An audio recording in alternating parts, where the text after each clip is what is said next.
Welcome to Midlife Matters. I'm Marie, and each week I'm joined by my friends Julie and Mindy to talk about all the topics keeping women in the middle years up at night.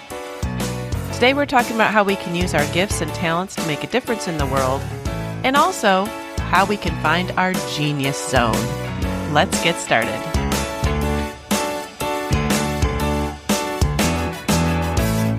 Listeners, today we are talking about meaningful work. And if you're a longtime listener, you will know that we talked about this way back in March of 2022. And after we're done talking about meaningful work again, we're going to replay the episode that aired in 2022. So if later on in the episode you hear things and you're like, oh, I didn't think that's where they were in their stage of life, or, oh, I thought that already happened. That's the reason why. But it may be something that you've never heard, or even if you have heard it, I really think that there's a lot of good things that we talked about in there. I was pretty impressed by ourselves when I re-listened. I know. It was quite enjoyable. I'm glad we're doing this. Yeah. I mean, I thought, wow, I had those thoughts back then. Amazing. And of course, I loved that book. So any chance to go back and talk about that is good. Yeah. So at the time we recorded that, we were reading a book called Happy School by Julie Gordon. And one of the chapters was on meaningful work. It said that meaningful work impacts others and is one of the keys to happiness. And we talked about how we can use our gifts and talents to make a difference in the world. And we also talked about finding something called our genius zone. And that is where you love what you're doing so much that you lose track of time. And so I'm interested to hear where you guys are today versus where you were, well, really over 4 years ago now. So that was quite a while ago. So listening to that episode and then thinking about what we wanted to talk about right now, it kind of started out talking about second act, and Mindy's always just a few years behind us. And so now I thought, Mindy, when we're recording this today, you have finally arrived at the very precipice of your second act. How does it feel? I know. I feel like a baby. I've just begun. Her last child just graduated from high school in May, so she really is going to be starting to think about what's next. Yes. And I even liked hearing you reference the third act when we talked before, because I feel like Julie was still saying that she was working herself out of a job. And Marie, you're like, I can't even imagine what that's like. And I thought, yeah, that's so far away at that point when we first talked about this. Here we are. I know. So we talked about this in 2022, and my last two, which are twins, were just getting ready to graduate from high school. And now they've just graduated from college, and Mindy, your last has just graduated from high school. So really, you're in the same position I was 4 years ago. And I think David graduated from college then. Oh, did he? Okay. Closely, close around that time. Yeah. Yeah. So anyways, life just keeps right on moving. I know that we had talked about the second act at the time, and you said you were working your way out of a job. Do you feel like you landed on a second act in the last 4 years? No, and I'm just going to throw that whole term out the window and never revisit that. Okay. The reason I wanted to go back and listen to this episode was because, first of all, since 2022, my life is nothing like it was before. Mm-hmm. And I just think about all the ways it's changed. And the most recent way that it's changed is that my mom lives with me and she's had a fall and she needs more care. And, I just keep asking myself, what is my genius zone? And people ask you, what are you going to do? And that question just seems to kind of always come up. It's kind of haunting, Mm-hmm. And so I just wanted to listen to it again and think back, like, well, what kind of questions were we asking? And I don't know. I just think what I've learned is genius zone is way too big of a title, way too big of a word. And you know how she talked about, like, it's an intersection of your passions, your interest, your skills, and a need in the world. Mm-hmm. And I had answers for all of those, but none of them intersected. And they're still not intersecting. Oh. But, I've also just finished my Colson Fellowship. I just had my commissioning this weekend, and we had to come up with a mission project, like what we were going to do with this and how it was going to impact our life. And it was very overwhelming because I felt like it was kind of asking these same questions. Mm. But the longer we went through it, they kept reminding us that don't think too big. We want you to think small, which is not what you would expect them to say. They're thinking, look around in your immediate space. What are the needs? And if you can meet it, then do it. And so I really appreciated that. Like, because I had looked at volunteering at some ministries twice, the same ministry I've gone and signed up and put my name on the volunteer list. And every time something comes up, Mm. and, with my mom's fall, I just don't want to be gone every day. And, Mhm. we've got lots of doctor's appointments and stuff, and I need to be available. And it's just made me see that so differently that, and Marie, you and I talked about this last week, that I know what the need is. I can meet it. And actually, I'm the only one that can meet it. I mean, I'm the only one in her life that can meet this need Mhm. other than an institution or something, Mhm, but as mhm. far as personally, Yeah. and it's not that I didn't, had to be convinced that I should do this. I've always wanted to do it, but it's just given me a lot of joy and meaning to be able to meet it, like to take on some of her struggle, to take it off of her decisions and, because when you're in need, you just need somebody that's going to be there, the assurance that somebody's going to be there. And so it's just given me more joy in my role. And I'm thankful that I can do it because it's very meaningful. And so I know that that won't last. Mhm, Right. Someday I'll be out of that job, mhm, and so I think your genius zone changes. It's not permanent. mhm, It's a constant flux. mhm, Because if it's Mhm. gonna be with the people that are right here in your sphere, that changes, needs change. So, I get that the genius zone might be more geared toward paid work. But as far as just meeting needs, I've got the skills. mhm, mhm. It's not glamorous, it's not global, it's not public, and it's not like I said, it's not that I didn't want to do this, but I thought, "Oh god, I thought you were gonna give me this." I thought you were Mhm, gonna give me Right. this. mhm. And I think he's kinda saying, "Can you do this?" So it was a really good episode to hear Mm. again, but, I think I just, took a little different, slant on it this time. Well, you are finding meaningful work that impacts others. It impacts your mom, Yeah, Right. and your it's household. very impactful to her, Oh, sure. Yeah, yeah. And it says that meaningful work that impacts others is one of the keys to happiness. So when you Mhm. talk about it bringing joy, that's not really a stretch because it really does bring joy to do meaningful work that makes someone else's life easier. Right, right. One thing I noticed listening to this episode, so my last two at the time were getting ready to graduate from high school. Then I said that as they were getting ready to leave the house, I would probably have to learn to say yes and try a bunch of things. Like I was looking forward to just trying a bunch of things. And I really do feel like over the last few years, I have just been trying things, and feeling the freedom to do things that I wouldn't have felt the freedom to do before. We moved, so I felt the freedom to move. I no longer had to be tied to a certain school district. I could move where we wanted to live. And I've gotten involved and done a lot of things in my neighborhood, and I feel like I can say yes almost any time of day, whereas I used to feel like, "Oh, well, I can't be gone during the dinner hour because I haven't seen people all day, so I need to be available, or I need to be available in the evening in case they wanna talk," or like, now I can go whenever I want to pretty much. It doesn't matter because, Steve travels, and even if he's not home, he's working a lot, and, I have a lot of flexibility, and so I have way more flexibility than I used to have, and then I just have the freedom to try something. If I don't like it, then I don't have to keep on doing it. But I've said yes to a lot more things. And so I felt like I had thought about that I would probably want to do that. And then that really did happen, over the next few years. So I was Mhm. kind of a little bit proud of myself for just doing what I said I thought I would do.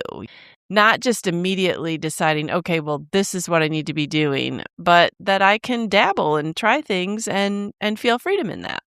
Mhm. What joy to be able to do that and to I don't know. I think you're just to have access to it, to have the time to do it, to have the health to do it, and then meeting people and finding things that you've loved. And I know you've found things that you're like, yeah, I don't need to do Mhm. that. And so, I love that you both have, I don't know, I would say become more at peace with Mhm.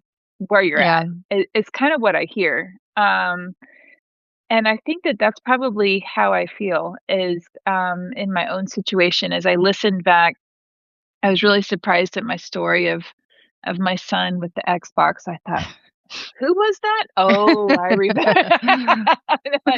I remember now, but, I haven't had that in a while. Uh-huh. And it was really interesting because even some of the things that I described, like being a greeter in exercise class, I thought that has remained the same, but I think I've gotten more comfortable and more at peace that, one of the questions that was, prompted was, like, "What would you want someone to say about you at your funeral?" Mm.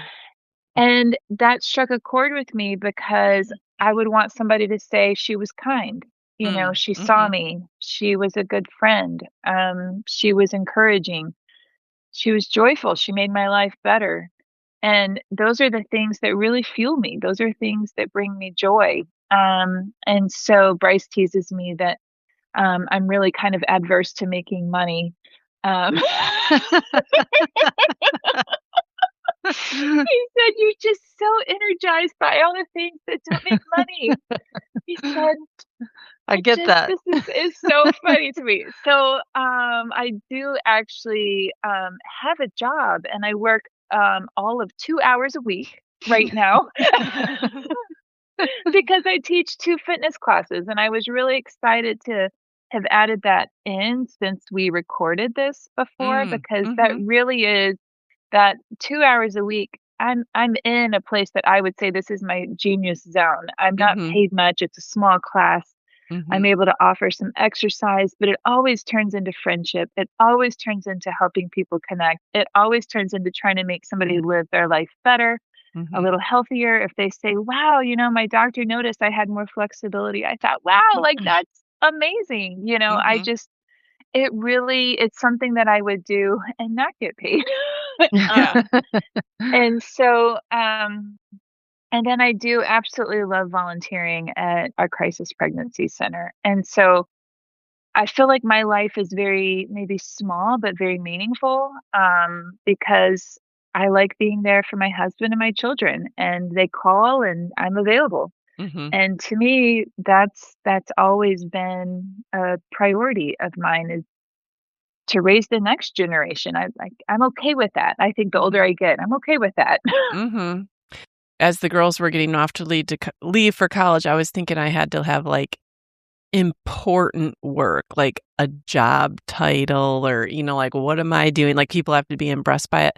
And I would say 4 years later, I really don't care if people are impressed by it. Like, I am enjoying what I'm doing, and since then, I also feel like there are things in my life that, like you said, Julie, only I can do. Like, I've had some more grandchildren born since then, and only I can be Mimi. And so I'm happy that I have the time to go like 1 day a week and spend the entire day with my daughter's children. And now my, son has a baby, and I'm happy that I have time in my schedule to carve out to spend time with him, and, like, I feel like that's valuable, meaningful work. I don't know that the rest of the world would say, "Oh, wow," but I'm the only one that can fill that role in the way that I fill it, I mean, of course, they have other Yeah. sets of grandparents, but I'm the only one that's me, and I wouldn't wanna miss out on that. So, I feel like I don't care as much anymore if other people are necessarily impressed by what I'm doing because I'm happy with what I'm doing. Right. And very few people have global, large ministries or effects on people. I mean, there's very few. And, you know, the face to face personal contact, I think, is still the most effective. And there's just a lot of joy in that, you know? Mhm. Well, I have to say, you guys really prepared me for this stage, and I was really ready for it too. But I had one person ask me at Nathaniel's graduation party, "So what are you going to do next?" I was like, "Have fun." Yeah. I'm like, "I don't know, but I'm going to have fun doing it." And I just appreciated that it didn't scare me or terrify me to get the question. And honestly, not many people have asked. And so, life continues. Like you're still mom, you're still involved, you're still a wife, you're still, whatever you are in your neighborhood, and to your community and your church. And so, but you guys really, really helped prepare me. And I hope that this helps maybe prepare some other midlife Mhm. moms out there. If you feel like your life is small, it might be extremely meaningful, and if it brings you joy, that's good. Like, that's okay. Yeah. Yeah. And, I hadn't, this was we recorded in 2022, right? Mhm. So John had passed away in 2023. So he was still with me. And, I have not thought about that question about what you would want someone to say at your funeral, but I did put so much thought into that for John's funeral. Mhm. And I thought about the things that people said, and just now after we've been talking, I thought I think I would want people to say that she had time for me. Mm. Um, and because I always felt like John had time for people, and Mhm. Mhm. I don't want to just be so consumed with things and stuff and busyness Mhm. that I don't have time for people. So that Yeah. that was a that's a hard thing to think about, but Mhm. since I Right. was forced to think about it for somebody else, I Right. did think about it a little bit. Yeah. So, listeners, I encourage you to give this episode a listen because I feel like we've grown and changed a lot over the last 4 years. And I think we were unsure of what the future would bring, as anyone is. But I don't know. I got a lot out of even just re listening to it. Yeah, I did Mhm. too. I enjoyed it. It's like a living journal entry for I each of know. us. I know. I love going back and hearing like where we were and what we were thinking. Mhm. So, Yeah, yeah. since I don't write anything down, it's good that I have these. Yeah. I write everything down. I I never go know. back and read it. Oh. All right, so listeners, we are going to go ahead and play that episode, and we encourage you to listen along. What are we good at, and how can we put it to use in the world? And that Mhm. sounds like a simple concept, but it's actually a lot more deep. Don't you agree, Mindy and Julie? It is, and it can strike fear, maybe in some people, like it did me, Mm-hmm. whereas I wasn't as excited as Marie. My first thought was, what if you don't have a genius zone? What if you're the only person that doesn't have a genius zone? Like, I don't think I have one. Yeah, it stressed me out a little bit. Okay. Well, and genius is a hard word to live up to. Like, maybe we could call it something else. If maybe the word genius intimidates people because it's like, I Right. don't think I'm that exceptional. Right. But believe me, there's something about you that you're good at that you can meet a need. Oh, thanks, Marie. No.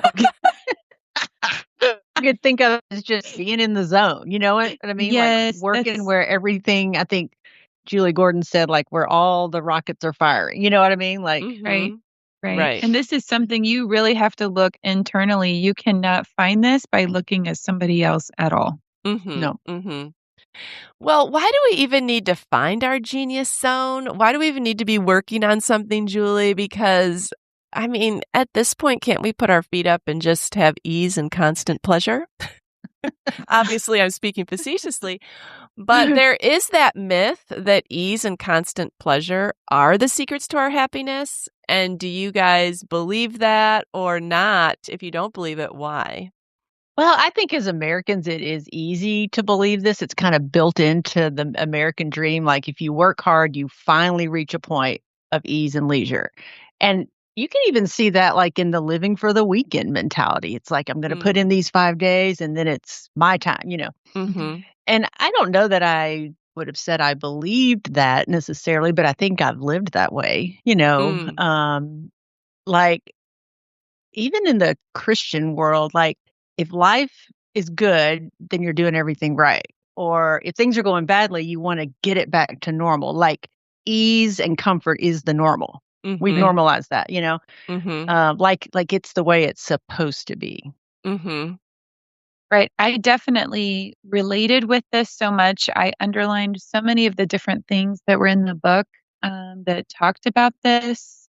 I definitely see it as an immature way of thinking because I can see growth in even my own life over time. That as a child, I thought that was the pursuit. And then I wondered what was wrong with me, or I wasn't happy all the time. So my circumstances were not happy all the time. And it was really a hard Mhm. wake up call to learn how to be happy when the circumstances weren't so happy.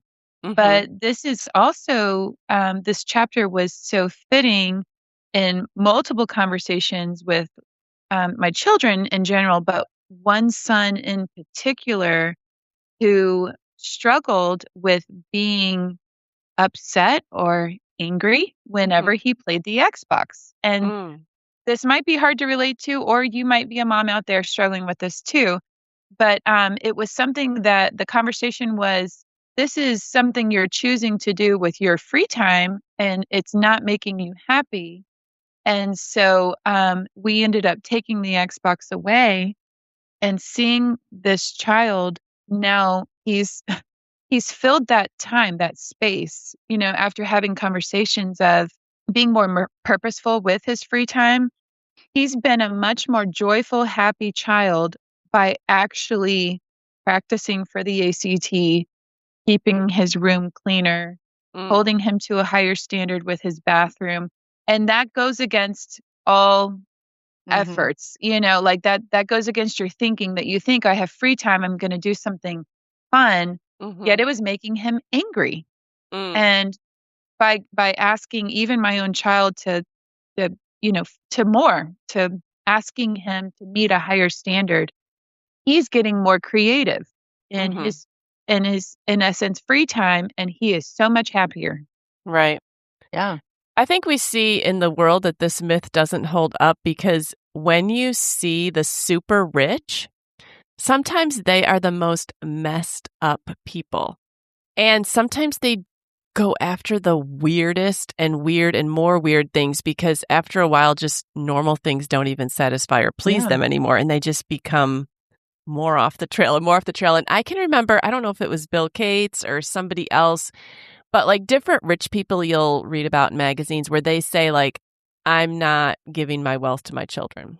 Or Mhm. like, I'm not going to allow my child to inherit this. Or my child has to wait 15 years after they become an adult to get any of my wealth because they Right. want to protect them from only having a life of constant ease and pleasure. And money, Right. such excess amounts of money, takes away their need to have meaningful work, which is really what does make us happy. Yeah. I Mhm. mean, you look at lottery winners, Mm, they often mhm, have tragic ends. mhm, And in our family, I don't know about you guys, but for some reason this conversation will come up when we're all together periodically. Like, well, what would you do if you won $1 million or the lottery or whatever, mhm. Right. or the what is it, the Publishers Oh, Clearinghouse? yeah, that was an Right. old time um, one, yeah. yeah, and and everybody has their own what they do with it. And my family kind of laughs at me because I always said I would never want to win it because I Mm, just think I've just seen too much of how it just seems to ruin people. Like I don't know that we were meant to just live that way and not have to Right. work. I mean, God created work mhm, and for a reason. We were mhm, meant to work. right. Right. Well, let's talk about boredom because she says that if you're bored, it's a sign you're living below your potential and capabilities. So when I read that, I was like, oh, I don't know. But do you guys struggle with boredom? In general, I don't, but I worry that I will. That's a I good way wonder of how putting it. long Mhm. will the things that I do be fulfilling because most of it comes from serving my family. Mhm. And I do feel like I've been contributing and offering what I sense I was meant to give, but I'm losing that job. you Mm, know, mhm, Yes. mhm. I'm being phased out. So as that changes, I'm going to have to change. And so I do worry about how long Mhm. this will last. And when people talk about retirement, like moving away and living at the beach or doing this, that is never something that's interested me. I just don't think I would like just living this life of leisure. Like, I don't know. Mhm. That's Right. never appealed to me, to Mhm. just be done and live that way. I don't know. Right. Mhm. Right. I know. And I had to separate it in my mind. So boredom is not a lack of activity, because I feel like I have been intentional with my lack of activity. Like I have intentionally not signed on for too much so that I have time in my day to rest. And that's an active word to me. So that rest could be going for a walk by myself. It could be just making space in my schedule. Boredom is when that intentionality runs out. You know, Mhm. it's when you no longer, you're like, well, what should I do with myself?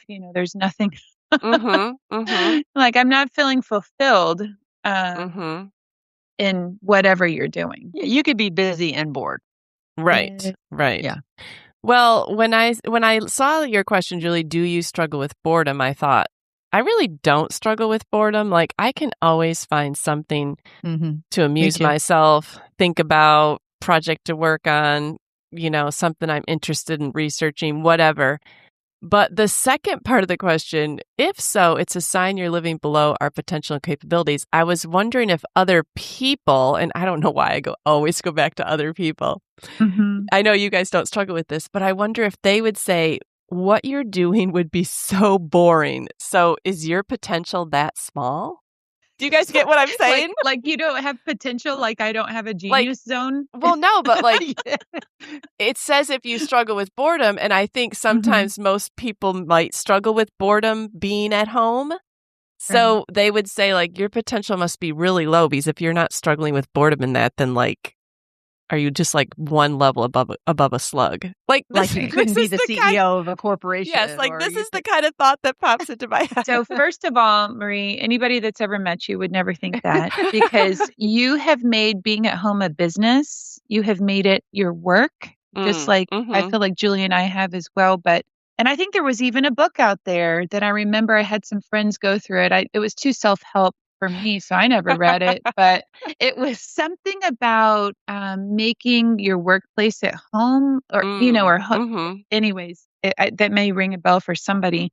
Just another thought that I had about this, Julia, spurred what you said, spurred it, that you can be busy and be bored, because I recall Bryce saying many years ago, there was a job, he said, I feel like I'm dying daily. I am not using my skills. I am concerned that when I need to use my brain, it's not going to work again.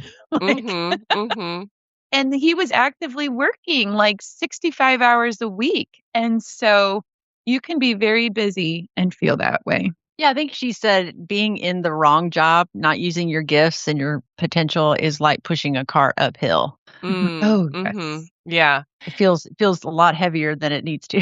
Right. And I think maybe you guys can relate to this, because I did think about, there definitely have been times when I've been home bored, and that was when I had little kids, and it was like playtime for the next 3 hours. Monotonous. And that's like what Bryce said, like, I'm dying a slow death. And it's not because you don't care about the kid, but it is below your potential and capability, Yeah. so it is a slow death. You read the same book a million times. You make the same foods a million times. Yeah, the schedule doesn't change. Playing Candyland is an example of living a slow death. Poke me in the eye with a That fork. I cannot deal with that game. I never.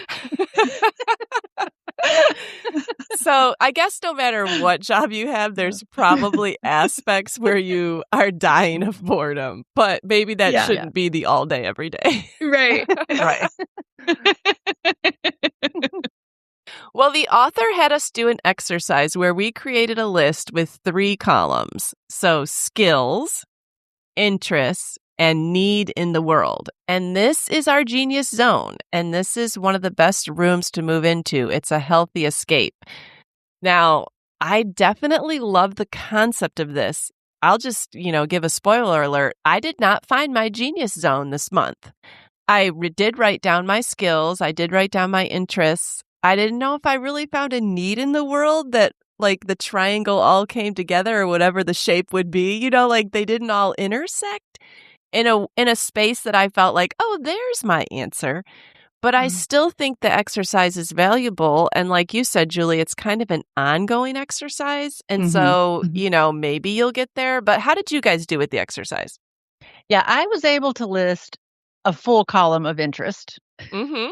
a little, less on the skills, and then nil on the need. Nil? Right? Zero, Julie? But I got really stressed out because I got hung up a little on the needs part because I felt like, well, I can't meet any needs that are exactly humanitarian or global. You know what I mean? Yeah, need in the world might be too broad of a definition. It But on the scares other us. hand, I thought about like, okay, here's an example. I totally admire people who, let's say, create lovely living spaces that give people a place to rest and restore. So that's a need. It doesn't have to be global and, Right. this huge thing. And I think that's important to remember. Like that is meeting a need. And somebody has to do that, And she also said like it doesn't have to be paid work. It could be volunteer work, or it could even just be an activity. So you can't just think about, True. going off and being the head of a nonprofit or Right. Yeah. How about you, Mindy? Yeah, that's where I'm at is it was easy to do the interest, the skills, and then the meeting the need. It felt like it was so small, the things that I thought about. I've mentioned before that I'm known as the greeter in my workout classes. That seems so minute, but at the same time, I know it means something to the person whose name I'm asking, what is your name? And I know it means something to the person whose name I'm remembering from being there the week before. Or, the person that I've noticed that they have been missing.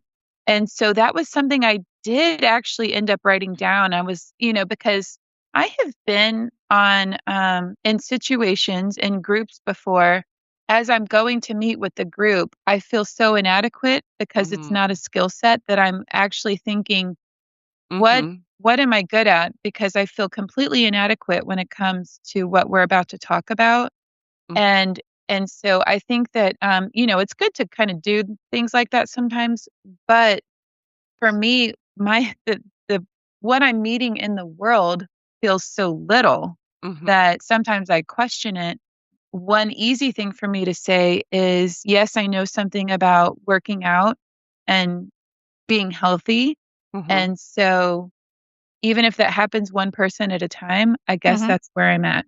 That's a good perspective. Yeah, like we do have to bring it down to I mean, that's meaningful work. You're not getting paid, but it is adding meaning to your life and other people's lives around you. I'm just having this flashback right now as I'm listening to you talk, Mindy, about, different ways that we can meet a need or thinking back to the slow death of boredom. And so many times I, in my mind, think that somebody that gets paid to do a job is more important than the person that doesn't get paid. So like when I had paid work, working as a speech pathologist, I can honestly say when I was doing speech therapy, I was dying a slow death. It was so boring to me. And I would look at the clock and you'd have 50 minutes with this person.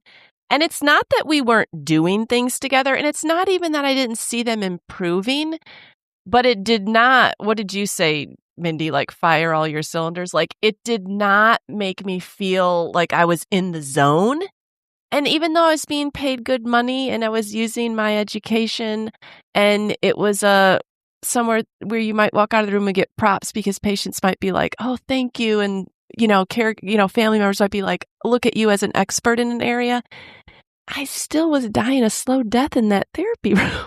You know what I'm saying? Because it didn't set me on fire to do that. So I guess that I'm just kind of now coming to that revelation as we're talking, because so many times I think, well, I've got to get out there and find like an important job that people will be like, oh, that's worth it. But sometimes any job can just not be the right one for you. It doesn't hone in on your skills. Maybe you can do the job, but it doesn't set you on fire. Right. If it gives you energy to do it, I feel like that's kind of a litmus test as opposed to feeling exhausted trying to do it. Yeah. Well, in her study guide, that leads into the next thing. She did give us some prompts to kind of help us through this. Definitely people are going to have trouble just thinking of this on their own. So she gave some prompts. And so we're going to read what the prompts were. And then we're going to talk about maybe which ones were helpful to us. So the first prompt was, what makes you feel alive and energized? So that was kind of what I was just talking about. What things do make you feel alive and energized? And what do you do that makes you lose track of time? I love that because isn't that just like the perfect job, like one where it's not even work because you just lost track of time? You need more time to do it. Yes. All right. What's number 2, Julie? What comes easy and naturally? And she said, I thought this was a good point. This is kind of what you were just saying, Marie. Just because you're good at it doesn't necessarily mean you love it. So that's an important thing to remember. All right. Number 3, when did you feel most proud of yourself? And what is the core part of you that you want people to talk about at your funeral? Oh my goodness. You guys, I hate this question. I hate this question. I don't want to think about my funeral and what are people going to say? Like, this is like not what I want to think about. Oh my goodness. I do so if we can focus in on when you feel most proud of yourself, because I think you can think back to times like I remember when I learned how to lead a workout class and then I did it for long enough that I got more comfortable. And then I realized I'm energized and I'm actually so proud of myself for learning how to do this because it was I'll call it a later in life skill because I didn't learn it till I was like 36, 37. And I really did. I would finish and I would just feel like I had hit the zone. I was really proud to do that. Right. Well, the fourth prompt is, what do others appreciate about you that makes you happy when they say it? And in what areas do people compliment you that delights you? And this is just a small thing, but, so many people ask like, oh, do you make any money off your podcast? As if, again, if you're doing something that doesn't pay, you wonder why I have this complex because people ask these questions. So you automatically think any work you do that's not paid is not as important. But anyways, when we get an email or a comment or a message complimenting the podcast, I could just live off words of affirmation. Like that is my payment. Like I don't need money. I just like knowing that people have listened and enjoyed it. And that's how I am about a lot of things in my life. Like if someone is noticing it and appreciating it, I can go on forever. If it has made somebody's life better, like when we have listeners say, this really helped me as part of my life, that's why I do it too. And I was just asked that question. I met a lot of people on a cruise ship this past weekend, and I was asked that quite a bit. And I always laugh when someone says, do you get paid? And I'm like, no, but honestly, that's not why we do it at all. Like none of us care about that part of it. I feel like that would actually take away some from the joy that we each have because it would add so much more pressure to us. We have so much fun right now, like the way that it's happening now. Yeah. All right. What's number 5, Julie? All right. Number 5 says, what drives you? What pain, injustice, or unhappiness have you witnessed that is upsetting to you? And this is where I got hung up, does my skill set and interest alleviate any of this pain and injustice? No, not necessarily. So I'm still struggling with that one. Number 6 was, what qualities do you admire in other people? This meant a lot to me to think about that because it's easy to look out than it is to look in sometimes. And so I was like, oh yeah, what qualities do I admire? And I could make a whole list of the things that attract me to other people. Yeah, she Mhm. even said, like, if you made a list of people you admire, maybe Mhm. see, is there a pattern there? Did they share similar qualities that you admire? Mhm. All right, this is another big one. Number 7 is write down what you want to have accomplished by the end of your life and then work backwards. Hated that. I guess I'm just in too much of a transition right now to even know what I want to have I accomplished by the end know. of my life. Like, I That's don't back know. to the funeral thing. Like, Right. no. I'm having a hard time imagining what I'm going to do this fall, let alone what I'm going to be doing at the end of my life. All right, Julie, what's the last one? And the last one is take a solo retreat. And she said sometimes you just need time alone to think about these kind of things. It could be a weekend retreat. It could just be a walk in your neighborhood, wherever you can get away. And she said she encourages you to stick close to the double sticks of dynamite, which are prayer and the word of God. And she said it's here that you'll find direction. I feel like that should be on a t-shirt. The double sticks of dynamite and then Ooh. prayer and the Yeah. word. Like, it was a catchy way of thinking about Yeah. it. Yeah. It is. It is. And I love that there's different ways to do that retreat. And I was like, there's no way I could leave by myself for the weekend. And that doesn't even sound enjoyable. But to be able to carve out time in your day or evening or whatever to sit with prayer and with the word. Mhm. To Yeah. give yourself that space. Yeah. All right, well, just looking at this list, Julie, what would you say was the prompt that helps you the most? Well, I like number 2, like what comes easy and naturally. And, I made a big list. That was a lot of my interest.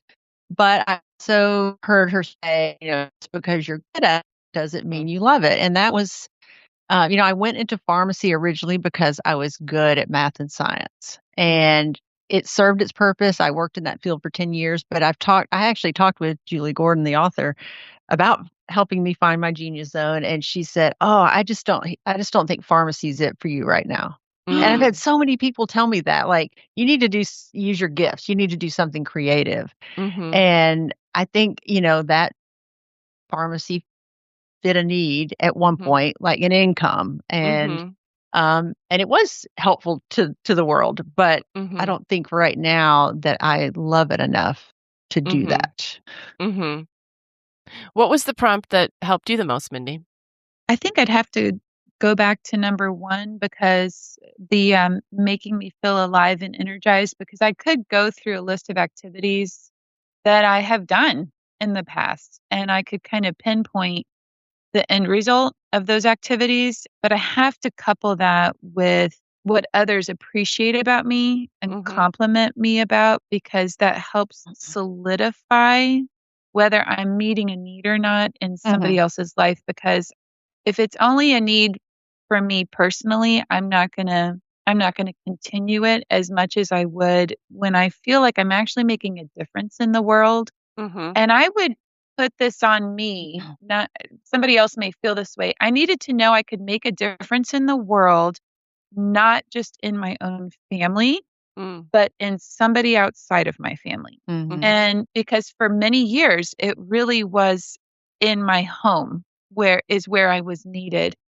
I had a harder time than, later on I had to find that. And I think I did that when I pursued being a personal trainer and teaching fitness classes. Mhm. It Yeah. really came full circle from things that I had done and enjoyed as a child, and things that it wasn't easy at first, but it became easy the longer I did it. And so, but it's something that other people need and have continued to talk about to me and will bring up to me and ask me Yeah. questions about. Yeah, Mhm. I've heard this question asked in a little bit different way that I think was more helpful, was just what are people continually coming to you for? What are they asking of you? And that's a Okay. good Mhm. indicator of what, Mhm. how your Yeah. gifts could fit a need. Mhm. Yes. Oh, I like that. I also found prompt number 4 to probably be the most helpful, or I guess the most my goal. Like Mhm. when I think about, well, what do you hope your second act is like? I hope that it makes me feel alive and energized. I hope that I lose track of time loving what I'm doing so much. And so I don't know what that is, but I definitely contend if I'm not going to lose track of time and if I'm not alive and energized by something, it's really hard for me to make myself do it. Yeah. And I can't get excited about that. Like, I don't think that's the goal of this book. That's definitely not the goal of her Genius Zone exercise. Don't necessarily run out and quit your job right now. Right, No. right. All right. Well, do you have an area in your life where you've responded to a need, but it's not a calling? A need is not necessarily your calling. And the first thing that always jumps into my mind, and you guys can say it with me, nursery duty Yes, or I knew you were gonna vacation say Bible school. Those are Ding, both ding, ding, ding. needs, and I am dying a slow death at both of them. Number one, baby. And I don't believe that anybody loves it, but some people must. I mean, I know there has I think to some be. do. I think some do. I can still smell it. I Like, know, it- I just it- can't do it. You say that, and I can smell it. Like, it's. Talk about the clock ticking extra slowly too. I It's know. just- An hour is like 5 hours. Yes. Yes. Are we just Oh the worst women on the planet? I don't know. my mom always said this, and I kind of quote her here because I feel the same way. Like, I know a lot of women that want to stay home and they need to meet a need income wise. They will keep children in their home. And my mom always said, I would rather dig ditches. And I say that too. I was like, put me on manual labor outside digging ditches before I would do that. Oh, I at least you're know. free outside. I can Right. see the sun. That may be horrible, but it's so true. That is not my gifting. It's not my Right. gifting. And I do have 5 kids, and I think some people look and say, well, you have 5 kids, you must love childcare. No. No, Right. no, I Well- loved being at home with my kids, but that's just different. It is Right. different. It's very different. Yes. Well, and then there's different seasons in life where there are things that you're limited in what you're able to give of yourself. And mhm. so while I was raising children, and the meal train would come out to help someone, Mm-hmm. that I always signed up. I am not gifted at cooking. I am not good. I don't enjoy cooking, Right. but I knew that was a way I could meet a need, and it was the only need I could meet during that season of my life. Like, I couldn't take somebody to the doctor, right? Or I had mhm. kids at home, or I couldn't I couldn't do other things that other people were doing. Like, I couldn't leave my house to go clean their house. But I do.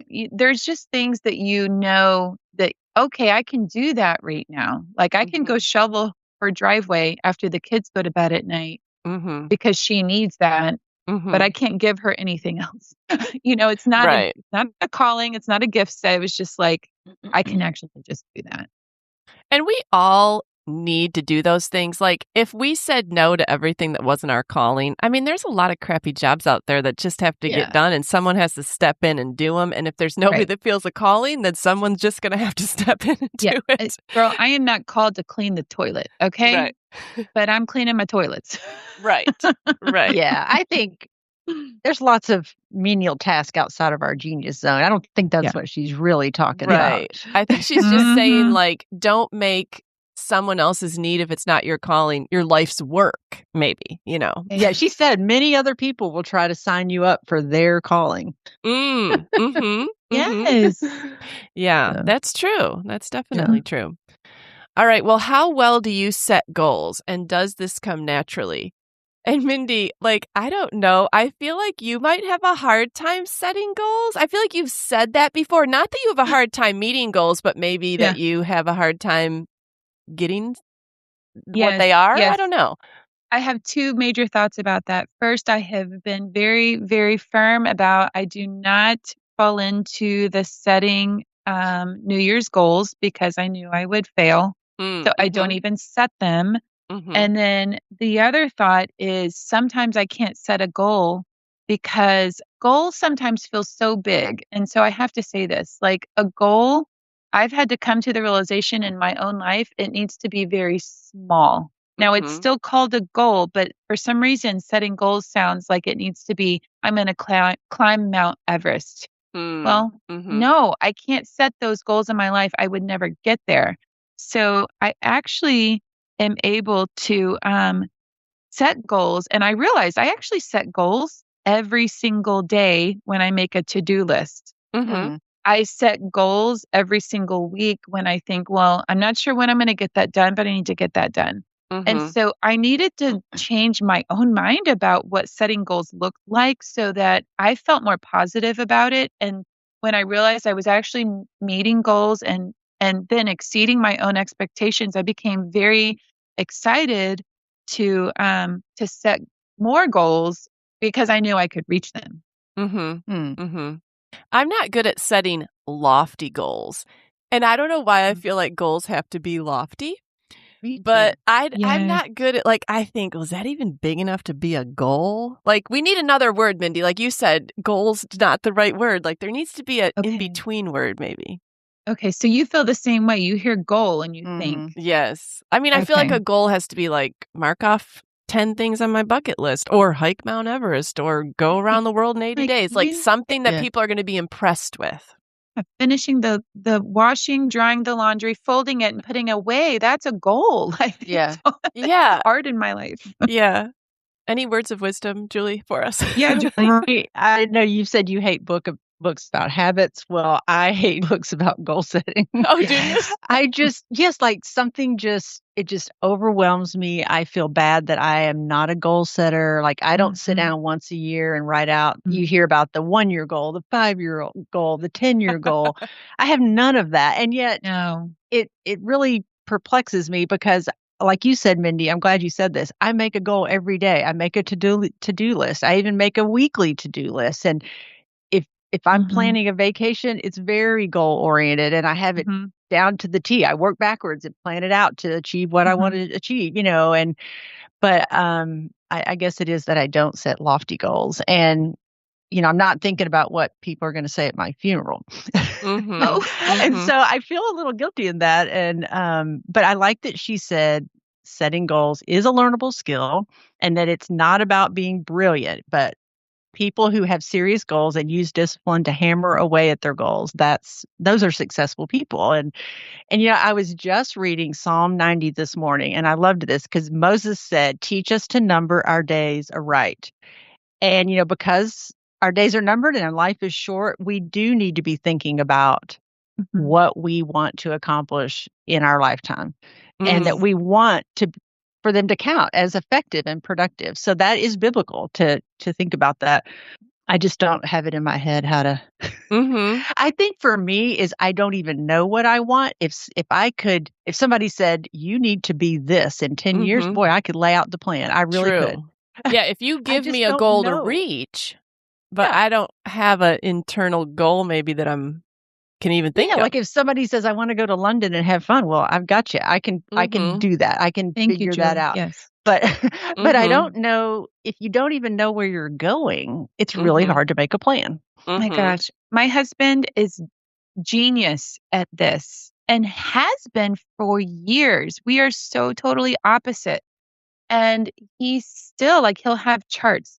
He'll have graphs. He spends time and he reaches his goals. The little ones, the big ones, the in-between ones. I have never met a person, and I'm so proud of him. But it's so funny that we are such opposite people. But I'm finally, now that I'm okay with my small goals that I'm reaching, I'm finally okay when he was like, "Mindy, we really need to talk about the next 5 years. We're going to be empty nesters." And that would scare the socks off of me before. I'm like, "Don't ask me. I don't want to think about that. I don't want to think about setting a goal for being empty nesters." And he's all about it. He gets all excited. Well, maybe you can share his goals. Julie and I might like him and work towards them too. We just can't think of any goals. Oh my gosh. I know John and I have never sat down and done that together either. It's just not neither one of us are skilled at that. But yet you're both successful people.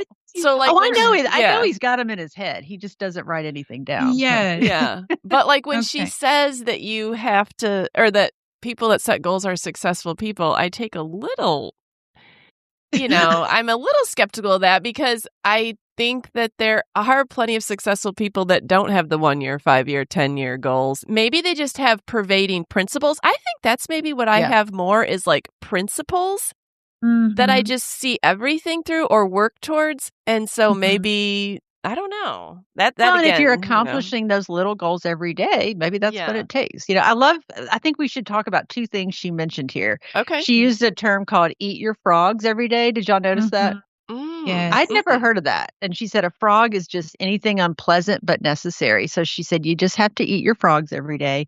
And then she talked about willpower points. Think about it like a bowl, your willpower points like a bowl of nuts. And every time you do something hard, you take some nuts out of that bowl. So she said, do your high priority jobs or your difficult jobs early in the day while you still have willpower points left, because they're going to get used up by the, mid afternoon. So if you still have hard stuff left to do, it's going to get even harder. Right. And I tend to save things for nighttime. So I tend to put things off. Okay. So maybe there's a genius zone part of your day, because I know my genius zone to get anything done is the morning. Yeah. Like if it does not happen before noon, the likelihood of it happening goes way down. I no longer care. I'm no longer motivated. The later I get. Yeah. I get more motivated as the day goes on. Well, the author, Julie Gordon, she encourages mastery in your genius zone. Julie, what does mastery look like, or what might it look like? Well, she talks a lot about it takes time to master a skill. And she said, who wants to live a mediocre life? Like nobody is happy in a small, mediocre life.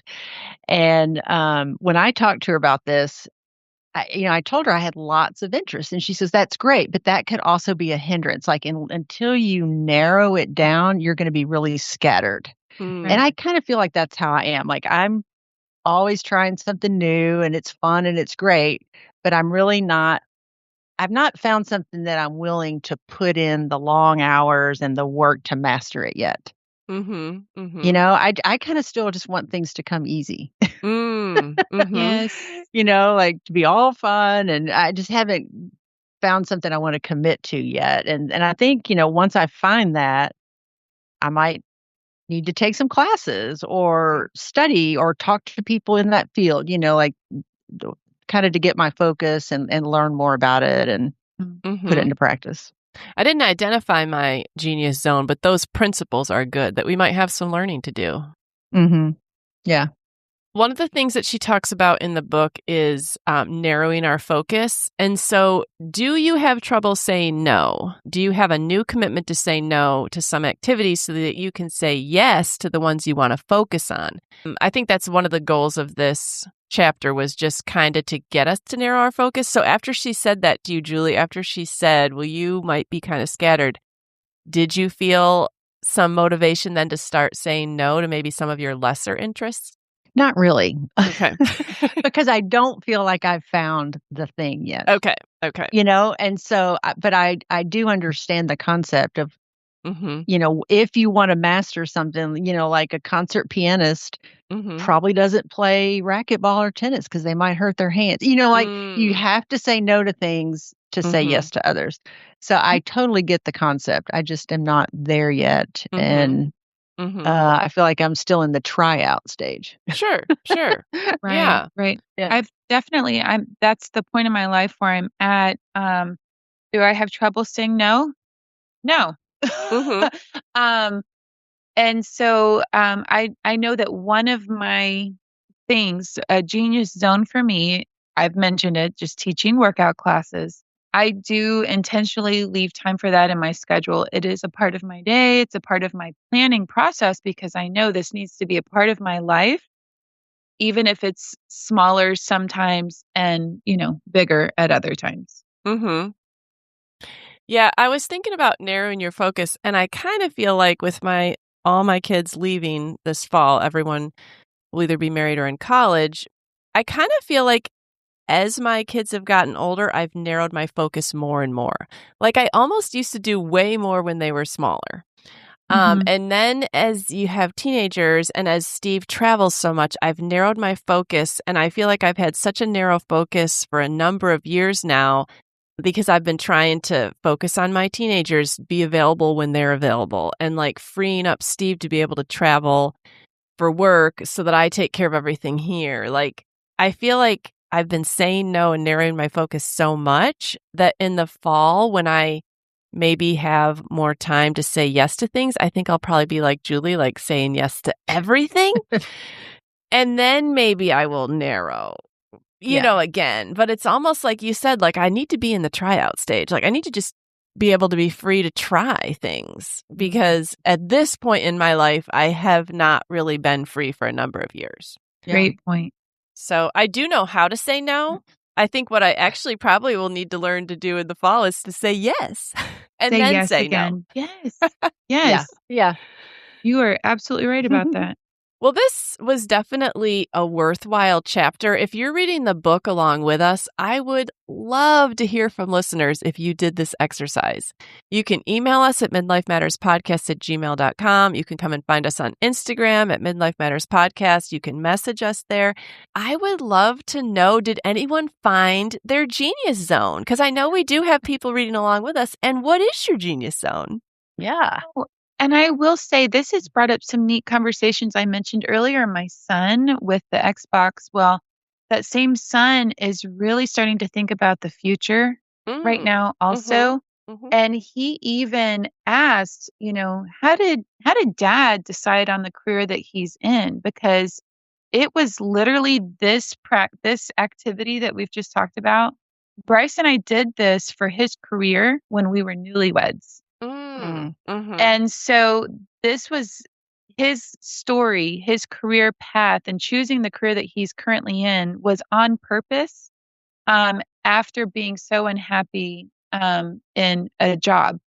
It's neat because now with my son, he's starting to look at colleges. He's starting to think about what do I want to be when I grow up, you know, if I'm going to be working that many hours a week. And this chapter helped me use some of the terms that he could understand. You know, you talk about interest and skills and how does this, you know, will that meet a need? And will somebody pay you to do it? Like, Yeah. you know, so this brought up some really good conversations between me and my son as he really starts to look at, well, what am I interested in? Well, what am I good at? You know, and then will this meet a need? And also adding, will it be paid?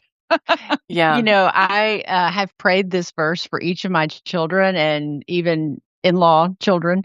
And it's back in Psalm 90 and it's verse 17. It's the one I read today. And that last verse says, God, please establish the work of our hands. Yes, establish the work of our hands. And I have just seriously prayed that for each of my kids because they didn't exactly know what they wanted to do. And I know that our work and our desire to be effective and productive comes from God. And if we don't have that, we're going to be dissatisfied. And I've always just been amazed at my husband because he totally loves what he does. And that's why it's been so hard for him to not work because I've never known anybody that loved their job, not necessarily their job. Like there's difficulty in the workplace, you know, it's not all perfect, but what he does, he loves it. I just wish everybody could find that, you know, because I think that's kind of rare. I agree, Julie. Yeah, that is really what we do want for our kids and what we want for ourselves in our second act. Yes. All right, listeners, we hope that you have enjoyed our musings about finding the genius zone. And I look forward to finding out from you, Julie and Mindy, how you keep progressing on this episode, because we do want to find that place where we lose track of time and we love what we're doing, and we're going to get there. Yeah, we need to hear back in a year. We do. We need to check in. I've felt that way, with other chapters too. Like, how are you doing on that? All right, Julie and Mindy, we'll talk to you next week. All right. Sounds great. Okay, bye. We're so happy you joined us today. You can find the show notes for this episode at midlifematterspodcast.com. Also, please tell a friend about the show and help them hit the free subscribe button on their favorite podcast app. Be sure to follow us on Instagram at Midlife Matters Podcast. That's where we post pictures and stories about all the things we talk about in each episode. Thanks for listening, and we'll see you next week.